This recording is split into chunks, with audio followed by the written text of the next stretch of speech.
Raden Mas Suwardi Suryaningrat lahir pada tanggal 2 Mei 1889. Ia menjalani kehidupan sebagai cucu dari Sri Paku Alam III. Raden Mas Suwardi dibesarkan di Pura Paku Alam, di mana ia belajar tari tradisional, musik, budaya mistik Jawa, dan agama. Selama 7 tahun, Suwardi sekolah di Sekolah Dasar Eropa Europese Laarschool di Yogyakarta bersama dengan anak-anak Belanda. Pada tahun 1908, Ki Hajar mulai studinya di Sekolah Pendidikan Dokter Hindia atau Stovia di Batavia atau Jakarta, dan masuk ke dunia politik anti kolonial baru. Dari sekolah ini terakhirlah calon-calon pemimpin pergerakan kebangsaan Indonesia yang sangat berperan berjuang menuju kemerdekaan Indonesia. Pada tahun 1912, 3 serangkai atau Janget Kinatelon, yaitu Raden Mas Suwardi, Joes Dekker, dan Dr. Ciptom Mangunkusumo, mendirikan partai politik Indis Partai. Pada 13 Juli 1913, Suwardi menulis artikel yang berjudul Oxy and Nederlandwas yang dimuat dalam bentuk brosur dan surat kabar dalam rangka memperingati 100 tahun kemerdekaan Belanda dari kejajahan Prancis. Tahun 1913 sampai 1919, akibat tulisan artikel itu, Raden Mas Suwardi dijatuhkan hukuman yang semula akan diasingkan ke Pulau Bangka. Namun atas usahanya yang keras, tempat pengasingannya dapat dipindah di negeri Belanda, negeri penjajahannya. Di atas kapal yang ditumpangi Raden Mas Suwardi dan istri, melambaikan tangan menyampaikan salam perpisahan dengan para pengantar dan teman seperjuangannya. Di tempat pengasingannya di negeri Belanda, beberapa tahun dimanfaatkan oleh Raden Mas Suwardi Suryaningrat dan istri untuk belajar bekerja dengan menimba ilmu dari ahli-ahli pendidik bangsa lain, seperti Maria Montessori dan Froebel yang ternyata besar manfaatnya di kemudian hari. Kembalinya dari pengasingan negeri Belanda, mereka disambut dengan gembira oleh teman-teman seperjuangan di tanah air Indonesia. Semangat Raden Mas Suwardi semakin berkobar dalam menghadapi pemerintah kolonial Belanda.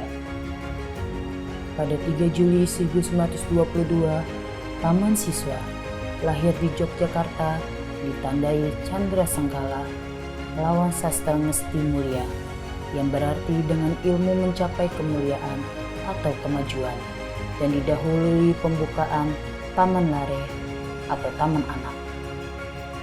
Pada tahun 1923 berdiri beberapa cabang yang ditandai dengan Chandra Sengkala, Suci Toto Ngesti Tunggal, yang bermakna dengan suci batinnya, tata atau tertib lahirnya mencapai persatuan.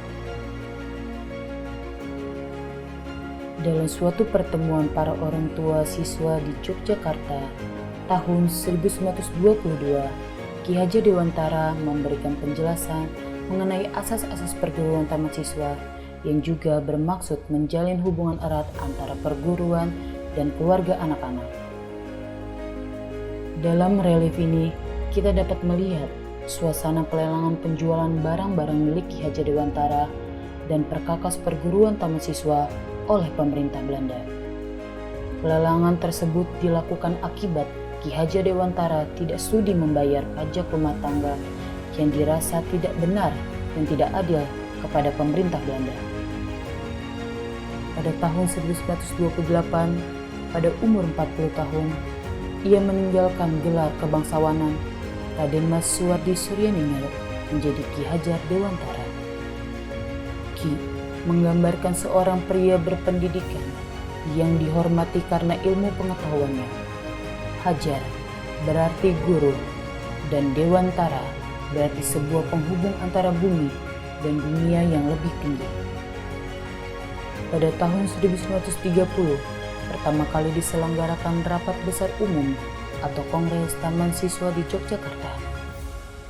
Ki Hajar Dewantara bersama para tokoh taman siswa dalam sidang kongres yang antara lain ditandai dengan penandatanganan piagam pendirian. Ia menyatakan bahwa Ki Hajar Dewantara rela menyerahkan perguruan taman siswa yang beliau dirikan kepada pemimpin organisasi Persatuan Taman Siswa yang telah terbentuk. Tahun 1932, kita dapat melihat suasana rapat umum sewaktu Ki Hajar Dewantara menjelaskan perlawanan dalam menentang Onderwijs Orde Nanti dan memperoleh dukungan dari berbagai partai politik dan sekolah praktikal yang berjiwa nasional. Tahun 1938, peletakan batu pertama oleh Nyi Hajar Dewantara ditandai dengan Candra Sengkala, Ambu Kararas, Ngesti Wiji. Pendopo Taman Siswa merupakan sebuah monumen persatuan taman siswa. 4 tokoh pemimpin bangsa Indonesia terdiri dari Soekarno, Muhammad Hatta, Ki Hajar Dewantara, dan Kiai Haji Muhammad Mansur, atau disebut dengan 4 serangkai anggota putra atau pusat tenaga rakyat sedang dalam pertemuan dengan opsir-opsir serdadu Jepang pada masa pendudukan Bala Tentara dan Nippon atau Jepang. Pada tahun 1942 sampai 1943, taman siswa kebanjiran murid dengan jumlah ribuan. Akibatnya, Jepang melarang taman siswa memiliki sekolah menengah umum, taman dewasa, dan taman madya yang siswanya berjumlah ribuan tersebut. Pada masa itu, Ki Hajar Dewantara kemudian mendirikan Taman Tani. Seperti yang terlihat dalam relief, para siswa Taman Tani sedang praktek bercocok tanam. Pada 17 Agustus 1945, dalam menyambut proklamasi kemerdekaan, Ki Hajar Dewantara melampiaskan kegembiraannya yang luar biasa dengan mengajak para siswa Taman Siswa bersepeda keliling Yogyakarta sambil meneriakkan "Merdeka!". Relief ini menggambarkan Ki Hajar Dewantara yang berdiri di depan kantor kementerian di Jakarta saat menjabat sebagai Menteri Pendidikan, Pengajar, dan Kebudayaan. Dalam susunan kabinet pertama sesudah bangsa Indonesia memperoleh kemerdekaan. Pada 19 Desember 1956, Ki Hajar Dewantara membacakan naskah di hadapan sidang Senat dipimpin oleh Profesor Dr. Sarjito, Presiden Universitas Gadjah Mada di Siti Hinggil, Kraton Ngayogyakarta, Hadiningrat saat mendapat gelar Dr. Honoris Causa dari Universitas Gadjah Mada, Yogyakarta dalam ilmu kebudayaan.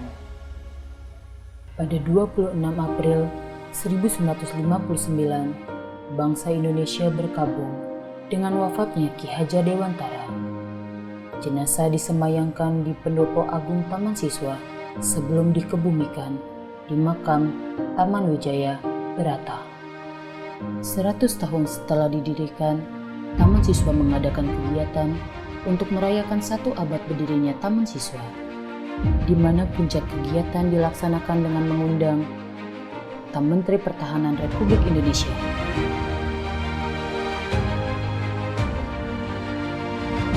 Terima kasih. Dirgahayu Taman Siswa.